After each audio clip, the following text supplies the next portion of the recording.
Let's start with universal law of gravitation.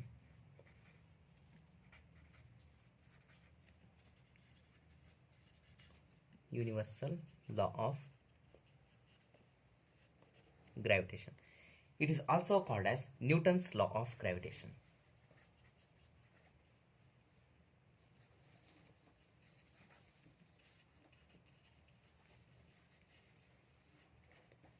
Universal of gravitation ಅಂತ ಕೂಡ ಕರೀತಾರೆ and Newton's law of gravitation ಅಂತ ಕೂಡ ಕರೀತಾರೆ.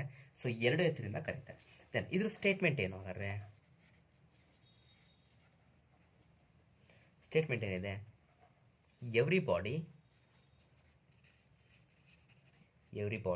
ಇನ್ the universe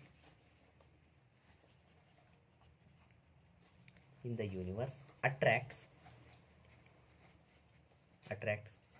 every other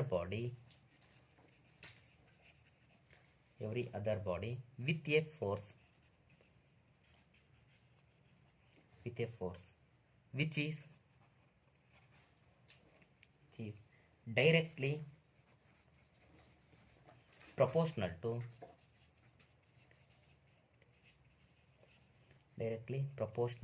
to the product of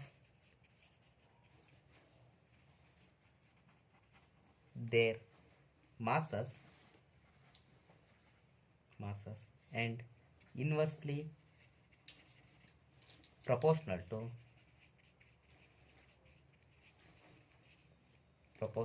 the square of the distance between them. So ಏನು ಹಾಗಾದ್ರೆ ಅರ್ಥ? So every body in the universe attracts every other body. So ಯೂನಿವರ್ಸಲ್ಲಿ ಇರುವಂಥ ಎಲ್ಲ bodies ಕೂಡ ಇನ್ನೊಂದು ಬಾಡಿನ ಅಟ್ರಾಕ್ಟ್ ಮಾಡ್ತವೆ ವಿತ್ ಎ ಫೋರ್ಸ್. ಸೊ ಅದೆರಡರ ಮಧ್ಯೆ ಒಂದು ಫೋರ್ಸ್ ಇದೆ. ಸೊ ಆ ಫೋರ್ಸ್ ಏನಾಗಿದೆ? Which is directly proportional to, ಅದೇನಾಗಿದೆ? Directly proportional to the product of their masses. So ಆ ಮಾಸಿಗೆ ಏನಾಗಿದೆ? ಡೈರೆಕ್ಟ್ಲಿ ಪ್ರಪೋರ್ಷನಲ್ ಆಗಿದೆ and inversely proportional to the square of the distance between them. So explanation ಮಾಡಿದ್ರೆ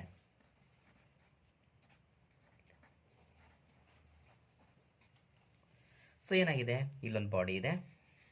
so ದೊಡ್ಡ body ಇದೆ. So ಇದ್ರದ್ದು mass ಎಷ್ಟಿದೆ? m1 ಅಷ್ಟಿದೆ. ಸೊ ಇಲ್ಲಿ ಇನ್ನೊಂದು ಚಿಕ್ಕ ಬಾಡಿ ಇದೆ. ಸೊ ಇದ್ರದ್ದು ಮಾಸ್ ಏನಾಗಿದೆ? m2 ಅಷ್ಟಾಗಿದೆ. ಇವೆರಡರ ಮಧ್ಯೆ ಇರೋ ಡಿಸ್ಟೆನ್ಸು, ಸೊ ಸೆಂಟರಿಂದ ಸೆಂಟರ್ಗೆ ಇವೆರಡರ ಮಧ್ಯೆ ಇರೋ ಡಿಸ್ಟೆನ್ಸು r ಅನ್ನೋ ಅಷ್ಟಾಗಿದೆ. ನೆಕ್ಸ್ಟ್ ಇವಾಗ ಸೊ ಫಸ್ಟ್ ಸ್ಟೇಟ್ಮೆಂಟ್ ಬಂದರೆ every body in the universe attract every other body with a force. So force F is directly proportional to the product of their masses. So ಮಾಸಿಗೆ ಏನಾಗಿದೆ? Directly proportional ಆಗಿದೆ. So mass m1 into mass m2. So next ಏನಾಗಿದೆ? And inversely proportional to, force is inversely proportional to 1 divided by square of the distance between them and the distance between these two bodies is r square. So r ಇದೆ, square of the distance r square. So ಇವಾಗ ನಾನು ಇವೆರಡನ್ನು equate ಮಾಡಿದೆ ಅಂತ ಅಂದರೆ so F is directly proportional to m1 m2 divided by r square. So ಇವಾಗ ನಾನು ಇಲ್ಲಿರೋ ಪ್ರಪೋರ್ಷನಾಲಿಟಿ ಕಾನ್ಸ್ಟೆಂಟ್ನ ರಿಮೂವ್ ಮಾಡ್ತೀನಿ. ಸೊ ಪ್ರಪೋರ್ಷನಾಲಿಟಿ ಕಾನ್ಸ್ಟೆಂಟ್ನ ರಿಮೂವ್ ಮಾಡಬೇಕು ಅಂತ ಅಂದರೆ so F is equal to g into m1 m2 divided by r square, where g is universal gravitational constant, where g is universal gravitational constant and g is equal to 6.67 into 10 to the power of minus 11 Newton meter square per kg square. So it is the value of g and it is an scalar quantity.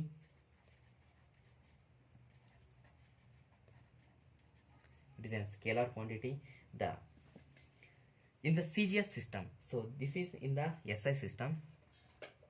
In CGS system, g is equal to 6.67 into 10 to the power of minus 8 Dian centimeter square per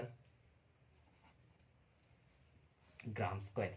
and the dimensional value is, so dimensional formula of the gravitation G is equal to, so that is m minus 1, dimensional formula is m minus 1 L to the power of 3 t to the power of minus 2, and the where the G is universal gravitational constant, so hence G is constant at each and every place. So ನಾವು ಯಾವ ಪ್ಲೇಸಿಗೆ ಹೋದರೂ ಕೂಡ it is independent of the nature of the body and it is independent of the size of the body and medium between the bodies. So ಯಾವುದೇ ನಾವು consider ಮಾಡಿದರೂ ಕೂಡ so this G remains constant so this first experimentally and ಈ G ವ್ಯಾಲ್ಯೂನ experimentally first demonstrate ಮಾಡಿದ್ದು ಯಾರಪ್ಪ ಅಂತ ಅಂದರೆ ಹೆನ್ರಿ ಕೆವೆಂಡಿಶ್ ಅಂತ ಅನ್ನೋನು. So using the torsion balance, so ಇದನ್ನು ಫಸ್ಟು ಡೆಮೋನ್ಸ್ಟ್ರೇಟ್ ಮಾಡಿದವನು ಯಾರು? ಕೆವೆಂಡಿಶ್. Using torsion balance.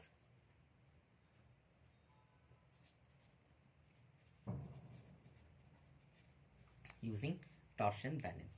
ಸೊ ಇವಾಗ ಈ ಲಾನ ನಾನು ವೆಕ್ಟಾರ್ ಫಾರ್ಮಲ್ಲಿ ಏನಾದರೂ ಬರದೆ ಅಂತ ಅಂದರೆ, ಸೊ ಫಸ್ಟ್ ಏನಾಗ್ತಾ ಇದೆ ಇಲ್ಲಿ, ಸೊ ಆಬ್ಜೆಕ್ಟ್ ಇಲ್ಲಿದೆ, ಮಾಸ್ m1 ಈ ಕಡೆ ಇದೆ, ಮಾಸ್ m2 ಈ ಕಡೆ ಇದೆ, ಇವೆರಡರ ಮಧ್ಯೆ ಇರೋ ಡಿಸ್ಟೆನ್ಸ್ನ r ಅಂತ ಕರಿತಾ ಇದ್ದೀನಿ. ಸೊ ವೆಕ್ಟಾರ್ ಫಾರ್ಮಲ್ಲಿ ನಾನು ಇವಾಗ ಬರೆಯೋದಾದರೆ,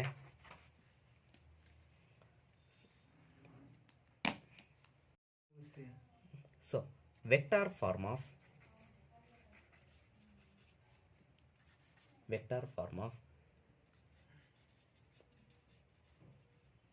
Newton's law of gravitation. So initial ಆಗಿ ಇಲ್ಲೊಂದು ಮಾಸ್ನ ಕನ್ಸಿಡರ್ ಮಾಡ್ತಾ ಇದ್ದೀನಿ. ಸೊ ಈ ಮಾಸಿಗೆ m1 ಅಂತ ನೇಮ್ ಕೊಡ್ತಾ ಇದ್ದೀನಿ, ಈ ಮಾಸಿಗೆ m2 ಅಂತ ನೇಮ್ ಕೊಡ್ತಾ ಇದ್ದೀನಿ. ಸೊ ಇವೆರಡರ ಮಧ್ಯೆ ಇರೋ ಡಿಸ್ಟೆನ್ಸು r ಅಂತ ಆಯಿತು. ಸೊ ಇವಾಗ m1 mass and m2 mass, so let r12 ಅಂತ ಕರಿತೀನಿ, where r12 is the displacement vector from A position to the B position. So r12 ಅನ್ನೋದು displacement vector from A to B ಅಂತ ಹೇಳಿ. So ಇವಾಗ ಇನ್ನೊಂದು condition ತೊಗೊಂಡೆ ಅಂದರೆ, so mass m1 ಇಲ್ಲಿದೆ, ಮಾಸ್ m2 ಈ ಕಡೆ ಇದೆ, ಇವೆರಡರ ಮಧ್ಯೆ ಇರೋ ಡಿಸ್ಟೆನ್ಸು ಅಗೇನ್ r ಅಂತ ಕರಿತೀನಿ. ಸೊ ಇದು A mass, A point, B point. So r21 ಅಂತ ಕರಿತೀನಿ, where vector r21 stands for the displacement vector from B to A, ಅಂದರೆ ಬಿ ಇಂದ ಎಗೆ ಇರೋ ಡಿಸ್ಪ್ಲೇಸ್ಮೆಂಟ್ ವೆಕ್ಟಾರ್ ಏನಂತಾಗಿದೆ, r21 ಅಂತ ಆಗಿದೆ. ಸೊ ಇವಾಗ ಏನಾದ್ರೂ ಇದೇ ಕಂಡೀಷನಲ್ಲಿ ಫೋರ್ಸ್ ಏನಾದ್ರು ಎಕ್ಸರ್ಟ್ ಆಗ್ತಾ ಇದೆ. ಸೊ ಮಾಸು m1 ಇಲ್ಲಿರೋದು, ಮಾಸ್ m2 ಇಲ್ಲಿರೋದು. So position A, position B, force F12 ಆಗಿತ್ತು ಅಂತ ಅಂದರೆ, ಫೋರ್ಸ್ F12 ಅನ್ನೋದು ಏನಾಗುತ್ತೆ, so gravitational force exerted by A, the gravitational force exerted on B by A. So F12 ಅನ್ನೋದು ಏನು ಹೇಳುತ್ತೆ, gravitational force exerted on B by A. So gravitational force B ಇಂದ ಎಗೆ ಆಗ್ತಾ ಇರೋದು. ಸೊ ಇದೇ ಏನಾದ್ರು ಸೆಕೆಂಡ್ ಕಂಡೀಷನಲ್ಲಿ ಬರುತ್ತೆ ಅಂದರೆ, so position A, B, so ಇಲ್ಲಿರೋ ಮಾಸು m1, ಇಲ್ಲಿರೋ mass m2. So force direction opposite ಆಗಿ, ಸೊ ಇದೇನಾಯಿತು F21. ಸೊ ಇದನ್ನೇಂತ ಕರಿಬೋದು ನಾನು, the gravitational force exerted on A by B. Gravitational force exerted on A by B. So force F12 is equal to, force F12 is equal to ಏನಾಗುತ್ತೆ ನಂಗೆ ಹಾಗಾದರೆ, so G, universal gravitation constant G, mass m1 mass m2 divided by r12 square, r12 square into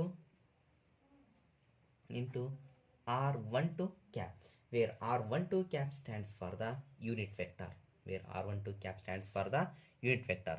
and also it can be written as, ಇದನ್ನ ಮತ್ತೆ ಯಾವ ಥರ ಬರಿಬೋದು ನಾನು ಹಾಗಾದರೆ, so G m1 m2 divided by r12 cube into r12 vector r12.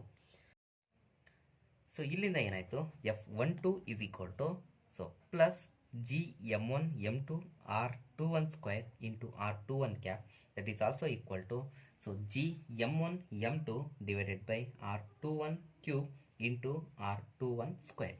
If ಏನಾದರೂ ನಾನು ಈ ಪೊಸಿಷನ್ ವೆಕ್ಟರ್ಸ್ನ ಜಸ್ಟ್ ಚೇಂಜ್ ಮಾಡ್ತಾ ಇದ್ದೀನಿ, ಸೊ ಅವಾಗ ಏನಾಗುತ್ತೆ ಹಾಗಾದರೆ, the force F12 is equal to minus G m1 m2 divided by r21 square into r21 cap. So this is equal to minus g m1 m2 divided by r21 cube into r21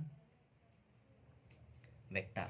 So where the force F12 for this F12 and F12 similarly F21 is equal to minus G M1 M2 divided by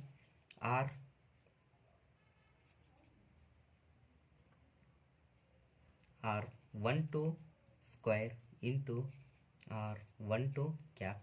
So this is also equal to minus G M1 M2 divided by R12 cube into R12 vector. So hence force F12 is equal to minus F21. F12 is equal to minus F21. So the gravitational force between two bodies is equal in magnitude but opposite in direction.